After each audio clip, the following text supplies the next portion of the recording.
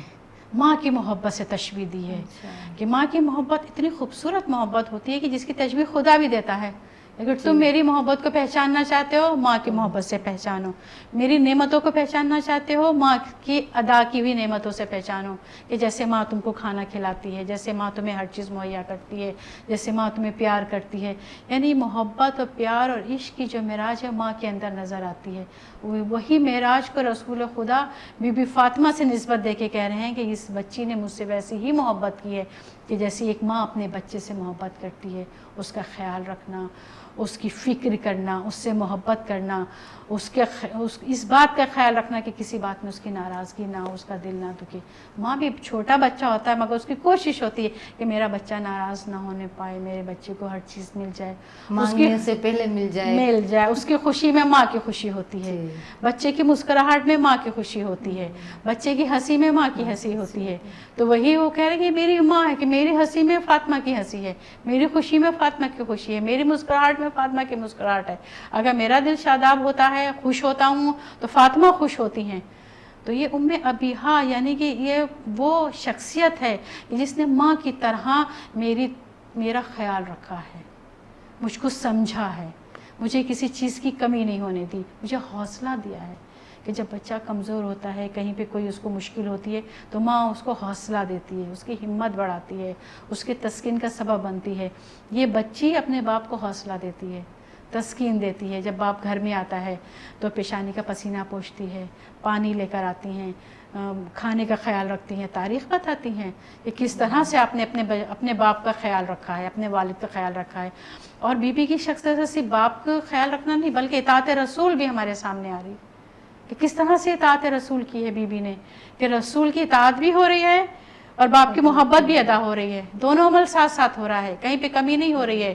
افراط و تفریط نہیں ہے کہ باپ کی محبت میں کچھ دوسرا ہی کام ہو جائے، نہیں، باپ کی محبت اس طرح سے اصول کے ساتھ ہو رہی ہے کہ خدا کو بھی پسند آ رہی ہے وہ اطاعت. تو خدا کہہ رہا ہے کہ میری کنیز خاص ہے، یا میری ایسی کنیز خاص ہے کہ جب محراب عبادت میں یہ کھڑے ہو جائے تو پوری کائنات روشن ہو جاتی ہے. یہ وہ ام ابیہا ہے کہ جس کی پہچان رسول نے اس طرح سے کرائی ہے کہ جس نے اس کو خوش رکھا اس نے مجھ کو خوش رکھا. اس کی رضا جو ہے وہ میری رضا، اور میری رضا جو ہے وہ خدا کی رضا ہے. اب یہ ساری خدمت بی بی سیدہ نے اپنی ماں سے سیکھی ہوئے گی نا، کیونکہ چھوٹی سی عمر میں اس نے دیکھا ہوئے گا کہ اس کی ماں رسول کی کیسے خدمت کر رہی ہے. حقیقتاً ماں کی گود ایک بہترین سکول ہوا کرتی ہے بچے کے لیے، کہ پہلی سکول ماں کی گود ہے. یہ تو الگ بات ہے کہ ابھی تو بچہ ہماری گود میں بیٹھنے کے ہی قابل ہے اور ہم اسے اسکول بھیج دیتے ہیں کیونکہ ہمیں ہمارے گھر کے کام سارے انجام دینے ہیں، ہمیں تھوڑا سا سکون چاہیے. ہمیں لگتا ہے کہ بچہ اگر باہر جائے تو ہم بھی کچھ کر سکے، شاپنگ کرنا ہے، یہ کرنا ہے، وہ کرنا ہے. تو بچہ اگر گھر میں ہوتا ہے تو پھر کام بڑھ جاتا ہے. تو ابھی تو بچہ گود میں بیٹھنے جیسا ہوتا ہے، لیکن ہم اسے اسکول بھیج دیتے تو پھر وہ اسکول اور ماں کی گود ساتھ ساتھ میں کام کرنے لگتی ہے. ورنہ تو ماں کی گود پہلے اچھی سی تربیت دے دیتی ہے، پھر اگر بچہ اسکول جائے تو اسکول سیکنڈ اسکول بنتی ہے. تو بی بی سیدہ سلام اللہ علیہا نے بہت ساری تعلیم حاصل کی ہوئے گی اپنی ماں سے، کیونکہ جیسے آپ نے بتایا کہ بی بی خدیجہ ملکۃ العرب تھی. تو بی بی جب ملکۃ العرب تھی، اتنی ساری دولت لے کے آئی تھی، اور بی بی سیدہ نے بھی سیکھا ہوئے گا کہ ماں کا اصول کیا ہے، یہ دولت کیسے کاموں میں خرچ کرتے. شاید تھوڑی سی روشنی اس پہ ڈال دیجیے. الحمدللہ بی بی فاطمہ الزہرا نے اس ماں کی آغوش میں آنکھ کھولی، اس کے ہاتھوں میں آئی کہ جو ملکۃ العرب تھی اور جس کی بڑی شان تھی، ہزاروں نوکر چاکر، بے شمار دولت، بے شمار، یعنی پیسے والی ماں تھی کہ جس کو حقیقت میں پیسہ کہتے ہیں. کہ جب اسلام پہ وقت پڑا اور ایک روایت یہ بتاتی ہے کہ رسول خدا گھر میں آئے اور چہرے پہ ملول اس طرح ایک رنج کی کیفیت تھی، تو اس رنج کی کیفیت کو دیکھ کے بی بی خدیجہ اطاعت شوہر پوچھتی ہیں کہ کیا فکر ہے آپ کو؟ تو آپ نے بتایا کہ کچھ مفلس ہیں، غریب لوگ ہیں کہ جو بیٹھے ہوئے ہیں اور اسلام قبول کیا ہے، اور کہیں ایسا نہ ہو کہ غربت کے عوض وہ اسلام کو تبدیل کر دیں۔ تو کہا بس اتنی سی فکر ہے، بس اتنی سی فکر ہے، یہ کہہ کہ غلاموں کو اور نوکروں کو سب کو حکم دے کہ جتنی دولت ہے سب لا کے رسول کے آگے ڈھیر کر دو، جو کچھ دولت، سونا چاندی، جواہرات، کہا یہ سب اسلام، یہ سب آپ کے لیے، میں نہیں چاہتی ہوں کہ آپ کے چہرے پہ کوئی پریشانی آئے۔ تو یہ بی بی سیکھ رہی ہیں اپنی ماں سے کہ اپنے شوہر کے چہرے پہ کوئی پریشانی دیکھنا پسند نہیں کرتی، اس کی گود میں تربیت پا رہی ہیں، اور کیا سیکھ رہی ہیں؟ ایثار، ادا کرنا، دے دینا، سب کچھ دے دینا، سخاوت، دے دینا، صرف دینا سیکھ رہی ہیں۔ اور پھر وہ دولت کہ جو بی بی نے رسول کے سامنے ڈھیر کر دی، اور پھر وہ دولت خرچ ہو رہی ہے اسلام میں۔ کبھی بی بی نے دیکھ رہی ہے کہ اس کی ماں نے کس طرح سے اسلام کے اوپر دولت کو خرچ کیا، کہ غریبوں پہ، فقیروں پہ، مسافروں پہ، جو بھی اسلام کے دائرے میں آ گیا ہے، اس سب کی مدد کی بی بی نے، بی بی خدیجہ نے۔ اور یہ تربیت حاصل کر رہی ہیں فاطمہ الزہرا۔ پھر جب آپ عملی زندگی میں آتی ہیں، جب آپ خود اپنے گھر میں آتی ہیں، تو پھر وہی سبق جو اپنی ماں سے سیکھا ہے، وہی سبق آپ دنیا والوں کو بھی دے رہی ہیں، کہ آپ کے دروازے پہ کوئی بھی سائل آتا ہے، وہ سخی ماں کی بیٹی جو ہے وہ سخاوت کا اظہار کر رہی ہے کہ کوئی خالی ہاتھ واپس نہیں جاتا۔ اور وہ رسول خدا نے جب سورہ حشر کی آیت 7ویں نازل ہوئی کہ ذوی القربہ کو ہدیہ تحفہ دو، تو رسول نے جب آپ کو باغ فدق دیا تھا، اس وقت رسول خدا نے ایک حوالہ لکھ کر بی بی فاطمہ کو دیا کہ باغ فدق تمہارا ہے۔ اب وہی سخی کی بیٹی اس باغ فدق کو 4 سال تک فقیر و فقراء غریبوں میں استعمال کرتی رہی، ان کو دیتی رہی۔ اور اس وقت مدینے میں کوئی ایسا فقیر کوئی بھی نہیں تھا، کوئی محتاج نہیں تھا، سب کو معلوم تھا کہ یہ وہ دروازہ ہے کہ جہاں سے ہر مشکل کا حل مل جاتا ہے، ہر تکلیف کا مسئلہ یہاں سے حل ہو جاتا ہے۔ تو بی بی نے 4 سال تک اس باغ فدق سے لوگوں کی مدد کی، مگر اس سے ایک پیسہ بھی اپنے گھر پہ خرچ نہیں کیا۔ ہم دیکھتے ہیں بی بی کی زندگی میں کہ رسول گھر میں تشریف لاتے ہیں، گھر میں کھانے کو کچھ نہیں ہے، گھر میں روٹی نہیں ہے، گھر میں کوئی اور چیز کھانے کے لیے نہیں ہے، مگر آپ رسول خدا کی کوئی حدیث ہم کو نہیں بتاتی کہ آپ نے کہا ہو کہ وہ باغ فدق جو تیرے پاس ہے، جو تحفہ میں نے تجھے دیا ہے، وہ اس کو کیوں نہیں استعمال کر رہی ہو، ہمیں کہیں نظر نہیں آتا۔ اور ایثار کی بہترین مثال جو ہے قرآن خود آپ کی قصیدہ خوانی کر رہا ہے سورہ دہر کی صورت کے اندر، یہاں سورہ حلقہ میں بتایا جا رہا ہے کہ بی بی کس طرح سے یتیم و مسکین اور اسیر و فقیر جو بھی آپ کے دروازے پہ حاجت مند آتا ہے، کس طرح سے آپ کی اس تمام کی ضروریات کو پورا کرتی ہیں، مگر اس تحفہ اور اس باغ فدق کا کوئی ایک قطرہ بھی، کوئی ایک پیسہ بھی، کوئی ایک نقطہ بھی بی بی نے اپنے اوپر استعمال نہیں کیا تھا۔ یہ سیکھا تھا آپ نے اپنی ماں سے کہ جو بھی مال دنیا ہو وہ خدا کی راہ میں، اسلام کی راہ میں، اسلام کے لیے خرچ کر دیا جائے۔ میں باغ کے اوپر آؤں اس سے پہلے تھوڑی سی روشنی بی بی خدیجہ کے ملکیت کے اوپر ڈالے کہ اتنی ساری ملکیت بی بی کے پاس تھی۔ ہمیں بھی تو سیکھنا ہے بی بی سے کہ ہم اگر کچھ کما رہے ہیں تو ویسے مت کہے کہ یہ میرا ہے، یہ تیرا ہے۔ تو بی بی نے جو شیئر کیا اپنے شوہر کے ساتھ، اسلام پہ خرچ کیا، لیکن اپنے شوہر کے ساتھ اپنی دولت شیئر کی۔ اس کی حد بتائیے کتنا شیئر کیا؟ جب ہم باغ فدق کی بات کرتے ہیں، بی بی خدیجہ نے اپنی دولت اپنے شوہر پہ صرف کر دی، اسلام یعنی پہ، کہ جو اسلام کے جو مستحقین پہ خرچ کی، جو لوگ آیا کرتے تھے مکے میں، کیونکہ بی بی خدیجہ کی زندگی مکے تک ہی محدود ہے، کہ جس وقت بی بی خدیجہ کی وفات ہو گئی تو اس وقت پہ حکم خدا آیا کہ اے رسول اب تم یہاں سے ہجرت کرو، کہ دو ہی تو شخصیت تھی کہ جو تمہیں ہمت دیتی تھی، جس کی وجہ سے تم مکے میں تھے، اس کے بعد ہجرت کا واقعہ پیش آیا تھا۔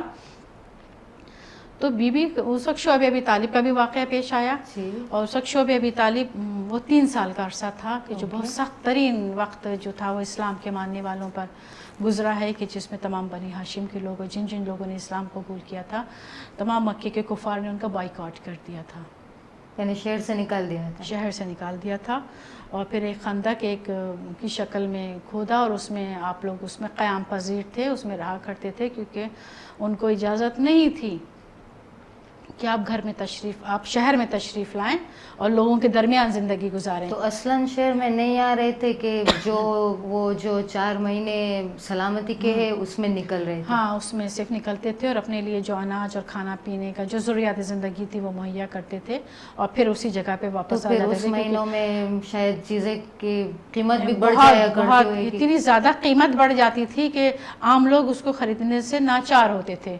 عام لوگ بھی اس کو, بلکہ بہت سے ثروت مند لوگ بھی اتنی مہنگی چیز نہیں خرید سکتے تھے. مگر الحمدللہ بی بی خدیجۃ الکبریٰ کی وہ دولت تھی کہ آپ نے نثار کر دی اسلام کے اوپر کہ جتنی بھی مہنگی چیز ہوتی تھی ان لوگوں کے لیے کہ جو اسلام کو جنہوں نے قبول کیا, مسلمانوں کے لیے کہ جو شعب ابی طالب میں زندگی کر رہے تھے ان کے لیے مہیا کی جاتی تھی اور پھر خرچ کی جاتی تھی اور ان کو ہر طرح سے ہر چیزیں جو ہیں ان کو پرووائڈ کر دی جاتی تھی. جی, تو پھر بی بی کا انتقال کب ہوا, بی بی خدیجہ کا؟ شعب ابو طالب میں یا نکلنے سے؟ شعب ابو طالب کے بعد ہی. جیسے شعب ابو طالب سے بعد پھر جو انہوں نے ایک جس کو کہتے ہیں ایک لیٹر لکھ دیا تھا اور باہر کعبے کے لٹکا دیا تھا کہ بھائی یہ شرائط ہیں اور یہ لوگ جو ہے اندر نہیں آ سکتے. پھر خدا کی قدرت کی اس کو دیمک کھا گئی, جانور اس کو کھا گیا. جب وہ ختم ہو گیا, وہ مٹ گیا, تو وہ لوگ پھر شہر کے اندر آئے اور اس کے بعد پھر مفلسی اور غربت کا وہ عالم تھا بی بی کے پاس کہ جب آپ اس دنیا سے گئی ہیں اس کے بعد ہی آپ کا انتقال ہو گیا تھا اسی سال کے, جس کو بیت الحزن قرار دیا گیا. اور جس وقت آپ کا انتقال ہوا ہے تو اس وقت تاریخیں بتاتی ہیں کہ کفن کے لیے بھی آپ کے پاس کچھ نہیں تھا, سب کچھ آپ نے اسلام کی راہ میں خرچ کر دیا تھا. اب اگر ہم باغ فدق پہ آئے تو پتہ ہے کہ آپ جب ذاکرین پڑھتے ہیں نا باغ فدق, تو ہمارے امیجنیشن میں, کیونکہ ہم مدرسہ میں پڑھا بھی رہے تو اسٹوڈنٹ سے پوچھے تو وہ لوگ بتاتے کہ باغ جب پڑھا جاتا ہے تو ہمارے امیجنیشن میں آتا ہے کہ شاید اپنے گھر کے باہر کوئی چھوٹا سا باغ ہوئے گا. تو باغ فدق کتنا بڑا تھا؟ الحمدللہ جب ہم باغ فدق کی بات کرتے تو اول پہلے ذہن میں جو چیز ہمارے آتی ہے وہ یہ ہے کہ شاید ایک زمین کا چھوٹا سا ٹکڑا ہے. جیسے ہم کسی باغ کی سیر کو جاتے ہیں, آم کا باغ ہے اور پرتگال کا باغ ہے جس میں 20-25 درخت لگے ہوتے ہیں. حقیقت میں باغ فدق کا نام اس کو اس لیے دیا گیا کہ باغ یعنی کہ وہ خوبصورت جگہ کہ جس زمین سے, جس جگہ سے لوگوں کی مدد کی جا سکے. تو تاریخ بھی بتاتی ہے اور روایت بھی بتاتی ہے کہ مدینے سے 140 کلومیٹر کے فاصلے پر 140 کلومیٹر کے فاصلے سے شروع ہوتی ہے اس کی حدود, کہ وہاں پر ایک زمین ہے اور بہت بڑی زمین کا حصہ کہ جس میں 7 اسٹیٹس ریاستیں آتی ہیں. اور ان 7 ریاستوں کی آمدنی کا ذریعہ باغ فدق میں اس کی آمدنی آتی تھی. اور جس آمدنی کا اندازہ ہم اس سے لگا سکتے ہیں کہ اس وقت 25,000 اس وقت دینار, 25,000 دینار اس وقت, جبکہ ایک دینار کی بھی بہت قیمت ہوا کرتی تھی. سونے کے ہوا کرتے تھے نا. ایک دینار کی بھی بہت, جبکہ 25,000 دینار کی اس کی آمدنی ہر مہینے کی ہوتی تھی. مہینے کا اگر ہم حساب لگائیں اکنامیکل طریقے سے تو ہماری طرح کا اکاؤنٹ نہیں تھا اس زمانے میں. جب فصل آیا کرتی تھی, جب اس کی کھجوریں ہم توڑا کرتے تھے, اس کے فروٹ توڑتے تھے اور اس کے فروٹ کو جب ہم بیچ دیا کرتے تھے, اس کی آمدنی سے لوگوں کی جو مدد ہوتی تھی اس کو ہم مہینے کی آمدنی اس وقت کہہ سکتے ہیں. کیونکہ ابھی تو ہم اگر مہینے کی آمدنی اگر میں ذکر کروں تو اس کا یہ کہ ہر مہینے کے اینڈ کے اندر 1 تاریخ کو ہمیں تنخواہ ملتی ہے. وہ اس طرح کا نہیں تھا. فصل کے ساتھ فصل ہوتی تھی, اس فصل کو جب توڑتے تھے پھر اس کو بازار میں بیچتے تھے, پھر جو اس کا پیسہ آتا تھا اس کی آمدنی تقریباً, پرفیکٹ نہیں ہے, تقریباً کم سے کم اتنی آمدنی ہوا کرتی تھی. اور جب وہ میوہ لے جا کے باہر بیچا جاتا تھا, اس کی جو فصل تھی اس کو باہر لے جا کے بیچا جاتا تھا, تو بیچنے سے پہلے بھی اس میں سے کچھ حصہ غریبوں کو بھی دیا جاتا تھا, رشتہ داروں کو بھی دیا جاتا تھا, جو فقیر و فقراء باغ کے باہر آ کے بیٹھ جاتے تھے ان کو بھی دیا جاتا تھا. جب یہ اصول ہے دنیا کا کہ جب کوئی فصل کٹ رہی ہوتی ہے تو لوگ جمع ہو جاتے ہیں تو اس فصل میں سے ان کو بھی دیا جاتا تھا. یعنی کہ 4 سال تک یہ عمل چل رہا تھا کہ جب سب کچھ دینے کے بعد بچ جاتا تھا اور اس کو بازار میں فروخت کر دیا جاتا تھا تو اس کی 25,000 درہم اس کی ریال یا درہم اس کی آمدنی ہوا کرتی تھی. اور وہ سب فقراء پہ صرف ہو سب فقراء پہ, سب اسلام پہ. بی بی سیدہ کو اگر ہم دیکھیں, اب نے وہ اس کا بیٹی کا رول دیکھ لیا, لیکن بی بی کی جب ولادت ہوئی, یعنی رسول تبھی تو اسلام لائے تھے, وہ دور کو دور جہالت کہا جاتا ہے. تو وہ ایام الجاہلیہ میں عورت کی کیا منزل تھی سوسائٹی میں؟ سوسائٹی میں عورت کو جانور سے بھی بدتر سمجھا جاتا تھا. کہ اگر گھر میں ایک جانور ہو تو اس کی بھی رکھوالی کی جاتی تھی, اس کو بھی کھانا پینا دیا جاتا تھا, اور کوشش ہوتی تھی کہ وہ جانور اس کے سامنے زندہ رہے کیونکہ جانور اس کے کام آئے گا.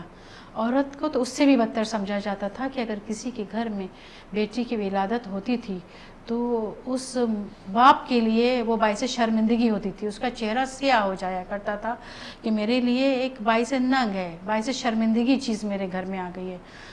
اور پھر وہ اپنی شرمندگی کو مٹانے کے لیے اس بچی کو لے جا کے زندہ زندہ دفن کر دیا کرتا تھا. اور اس کے بارے میں بہت زیادہ روایتیں ہم کو تاریخ اسلام میں نظر آتی ہیں کہ خود ایک شخص آتا ہے اور رسول کے سامنے اس بات کا اعتراف کرتا ہے کہ میں سفر پہ تھا اور مجھے معلوم نہیں تھا کہ میرے گھر میں بیٹی کی ولادت ہوئی ہے. اور جب بہت عرصے کے بعد میں گھر میں تشریف لایا تو دیکھا کہ بچی ہے میرے گھر میں, مجھے نہیں معلوم کہ میری بیٹی ہے, مجھ کو نہیں معلوم کہ میری بیٹی ہے. تو میرا وہ کام کرتی تھی. پھر ایک دن میں نے اپنی زوجہ سے پوچھا کہ بچی کس کی ہے؟ کہا شاید تم نے پہچانا نہیں, تمہاری خود کی بیٹی ہے. جیسے ہی میں نے سنا اس بچی کا ہاتھ پکڑا اور شہر سے باہر لے گیا اور پھر گڈھا کھودنا شروع کیا. میرے گڈھے کھودنے میں بھی اس بچی نے میرا ہاتھ بٹایا اپنے چھوٹے چھوٹے ہاتھ سے, اس میں سے گدال میں سے مٹی نکالتی رہی. میں اس گڈھے کو کھودتا رہا اور یہاں تک کہ میں نے اس کو اس میں ڈال دیا. وہ بچی مجھ سے پوچھتی رہی کہ کیوں میرے ساتھ ایسا کر رہے ہیں, اور میں اس کو جواب نہیں دے پایا اور مٹی ڈال کے اس کے اوپر آ گیا. جب رسول نے اس واقعے کو سنا تو ان کی آنکھوں سے زار زار آنسو جاری ہوئے. کہا کہ کتنا بڑا تو نے گناہ کیا. یہ حیثیت تھی اس زمانے میں خواتین کی. بچی کی کسی کے گھر میں اگر بیٹی پیدا ہو جائے تو یہ حیثیت تھی بیٹی کی. اور اس جاہلیت کے دور میں خدا نے رسول کے گھر میں وہ بیٹی عطا کی اور یہ کہہ کے عطا کی نا اعطینا کل کوثر, کہ ہم تمہیں کوثر عطا کر رہے ہیں. اور یہ ایسا کوثر ہے کہ جو پوری دنیا میں سب کثرت سے پھیل جائے گا. یہ کوثر مومنوں کی شکل میں, سادات کی شکل میں, شیعوں کی شکل میں, یہ سب زہرا کے ماننے والے ہیں جو کوثر کی تفسیر میں آتے ہیں.